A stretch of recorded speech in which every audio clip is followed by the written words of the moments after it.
অনেক প্রবাসী ভাই জিজ্ঞাসা করেন যে আমি সৌদি আরবে আসার পর আমার পাসপোর্টটা হারিয়ে ফেলেছে বা কফিল নিয়ে গেছে। এখন কারো কাছে পাসপোর্টের ফটোকপি আছে, কারো কাছে পাসপোর্টের ফটোকপি নাই। এখন এমন অবস্থায় দেশে কিভাবে যেতে পারি বা ইকামা কিভাবে বানাতে পারি? পাসপোর্টের মেয়াদ না থাকার কারণে বা পাসপোর্ট না থাকার কারণে আমি ইকামা বানাতে পারছি না, দেশে যেতে পারছি না। এখন করণীয় কি? এইরকম ধরনের অনেক প্রশ্ন আসছে, আমি ক্লিয়ার করে দেওয়ার চেষ্টা করব। আশা করি ভিডিওটা স্কিপ না করে শেষ পর্যন্ত দেখবেন। চ্যানেলটি সাবস্ক্রাইব করে পাশে থাকা বেল আইকনটি অন করে দিবেন, ভিডিওটি শেয়ার করে দিবেন।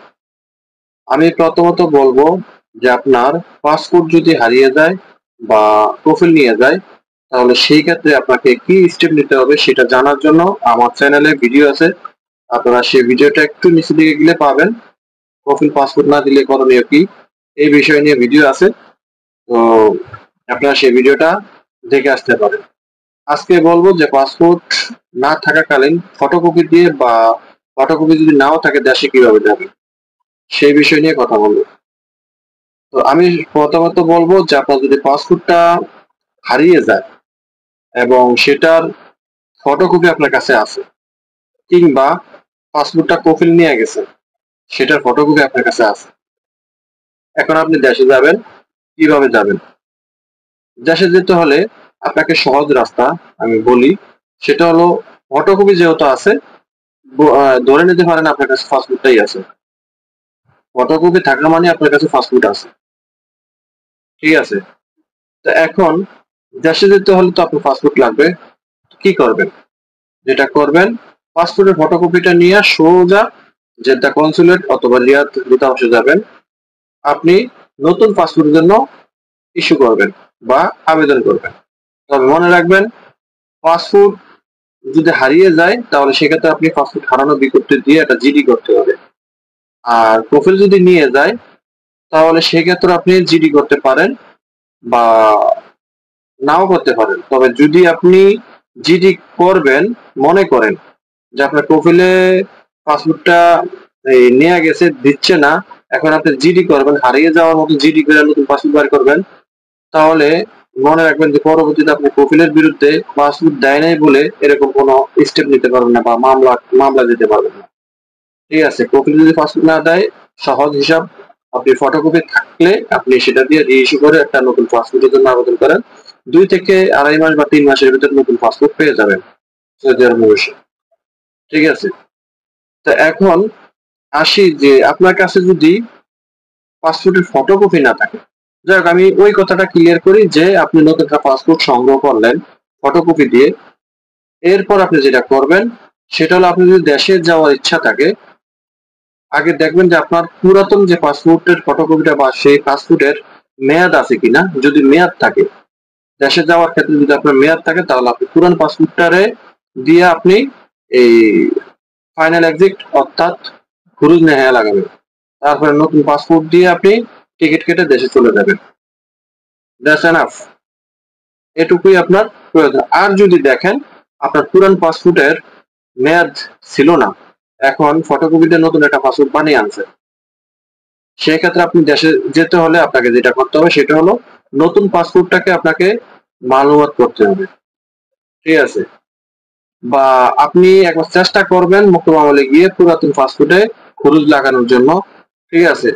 তো যদি না লাগে তাহলে পাসপোর্টটাকে মালুমাত করে নেবেন, নতুনটা মালুমাত করে তারপরে আপনি খরচ লাগিয়ে দেশে চলে যাবেন।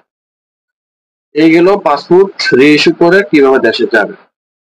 এবার বলি যে আপনার কাছে পাসপোর্টের ফটোকপিও নেই, পাসপোর্টও নাই, এখন আপনি দেশে যাবেন কিভাবে বা ইকামা কিভাবে বানাবেন?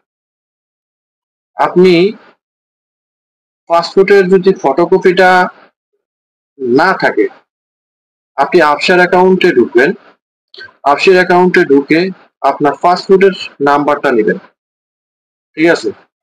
কি করবেন? আপনি পাসপোর্টের নাম্বারটা দেবেন, আপনার আফসার অ্যাকাউন্টে পাবেন পাসপোর্ট নাম্বার। আপনি যখন পাসপোর্ট নাম্বারটা পাবেন, পাওয়ার পর আপনাকে একইভাবে জিডি করতে হবে যে আমার পাসপোর্ট নাম্বার এত এত। আফসার অ্যাকাউন্ট থেকে আপনি একটা প্রিন্ট বার করবেন। ঠিক আছে? সম্ভব হলে একটা প্রিন্ট বার করলে সবচেয়ে ভালো হয়, কারণ সেখানে একেবারে একটা একটা করে পাসপোর্ট নাম্বারটা লেখা থাকে। ঠিক আছে। তো আপনি এই প্রিন্টটা বাইর করে ওই প্রিন্টারে আপনি আবেদনের সাথে দিয়ে দিবেন। যখন আপনি জিডি করবেন বা পত্রিকায় দিবেন তখন এই পাসপোর্টের নাম্বারটা দিবেন। ফটোকপির দরকার নাই।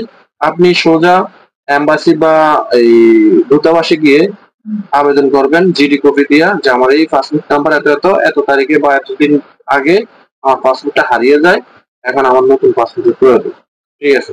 আপনাদের পাসপোর্টটা যখন নাম্বারটা তারা নিবে, ঠিক আছে, সাথে আপনার যদি আফসার অ্যাকাউন্টের প্রিন্ট থাকে তাহলে সবচাইতে ভালো হয়।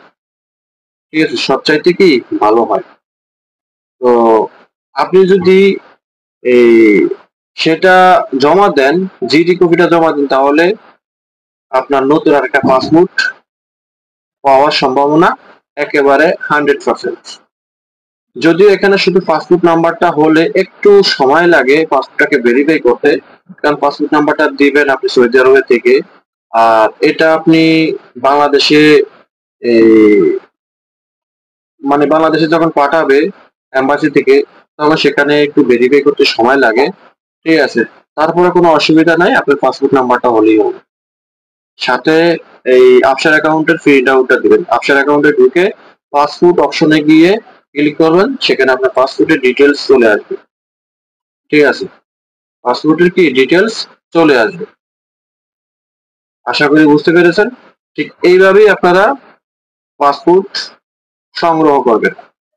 পাসপোর্ট হারিয়ে গেছে, ফটোকপি আছে, তাহলে সেটা কিভাবে করতে হবে আমি প্রথমে বলছি। আর পাসপোর্ট হারিয়ে গেছে বা কপি দিচ্ছে না, ফটোকপিও নাই, তাহলে কিভাবে এটাকে রিইস্যু করাবেন সেটাও এখন বলে দিলাম। আশা করি বুঝতে পেরেছে।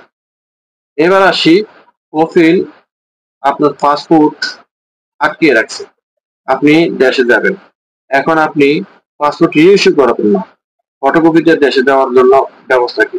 ব্যবস্থা হলো ট্রাভেল পারমিট, অথবা আপনি মক্তব আমলে যাবেন। মক্তব আমলে গিয়ে মামলা করবেন যে আপনারা খরচ দেয় না, খরচ নেহায়া দিতেছে না, আর পাসপোর্ট দিতেছে না, এটা নিয়ে আপনি একটা মামলা করবেন। আপনার পাসপোর্ট মক্তব আমলের থেকে উদ্ধার করে দিবে, উদ্ধার করে আপনাকে খরচ লাগিয়ে দেশে পাঠানোর জন্য ব্যবস্থা করে দিবে। ঠিক আছে, পাসপোর্ট উদ্ধার করে দিবে। আর যদি ইন কেস আপনার কপিল যদি বলে মক্তব আমলের যে আমি পাসপোর্টটা হারিয়ে ফেলছি, তখন আপনি একটা বিজ্ঞাপন দিয়া বা জিডি করে নতুন একটা পাসপোর্ট সংগ্রহ করবেন। কিন্তু আপনার মক্তব আমল থেকে খরচ লাগিয়ে দিব, সেখানে তারা আলিশ করবো না, আপনাকে বলবে যে তোমার প্রোফাইল পাসপোর্ট হারিয়ে ফেলছে, এখন কিছু করার নাই, তার একটা জরিমানা হতে পারে, সেটা লয়ে দিতে পারে। ঠিক আছে, সেটা অন্য বিষয়। তো সেই বিষয় নিয়েও কিন্তু ভিডিও আছে, আপনারা ভিডিওটা দেখে আসবেন। এরপর আপনাকে মক্তব আমল থেকে বলবে যে তুমি একটা পাসপোর্ট নতুন আনাও। ঠিক আছে, এই পাসপোর্টের নাম্বার টাম্বার দিয়া তুমি জিডি করে একটা পাসপোর্ট নতুন রিইস্যু করা। ঠিক আছে, খরচ কিন্তু আপনার পুরাতন পাসপোর্টে লাগিয়ে দিব তারা। এরপর নতুন পাসপোর্টটা যখন আপনি পাবেন, আপনি ওই পাসপোর্টটা দিয়া দেশে চলে যাবেন। ঠিক আছে, তবে খরচ লাগানোর আগে, এই নালিশগুলো দেওয়ার আগে, যখন মক্তব আমল থেকে বলবে যে তোমার খরচ লাগিয়ে দেই, তুমি নতুন পাসপোর্ট সংগ্রহ করে দেশে চলে যাও। ঠিক আছে, এখানে আপনার একটা জিনিস মাথায় রাখতে হবে যে আপনার পাসপোর্ট আবেদন করলে 3 মাসের আগে আসবে না, কিন্তু আপনার খরচ লাগাইলে 2 মাসের ভিতরে আপনি চলে যেতে হবে। এখন আপনি কি 2 মাসের ভিতরে পাসপোর্ট পাবেন? পাবেন না, আপনি 3 মাস ধরতে হবে। তার মানে নতুন পাসপোর্ট সংগ্রহ করার পর আপনি আবার নতুন আমলে যাবেন, গেলে তারা মামলা এই খরচ নেওয়াটা লাগিয়ে দিবে। ঠিক আছে, তাদেরকে আপনি বলবেন যে আমার পাসপোর্ট বাংলাদেশ থেকে আসতে আসতে 3 মাস লাগবে, এখন কি আমি খরচটা তোরা লাগিয়ে দিবি নাকি? তাদেরকে জিজ্ঞাসা করবেন, তারা যেটা ভালো মনে করেন সেটা আপনাকে করে দিবে। ঠিক আছে, আশা করি বুঝতে পেরেছেন। ভিডিওটা যদি ভালো লাগে অবশ্যই শেয়ার করে দেবেন। ধন্যবাদ।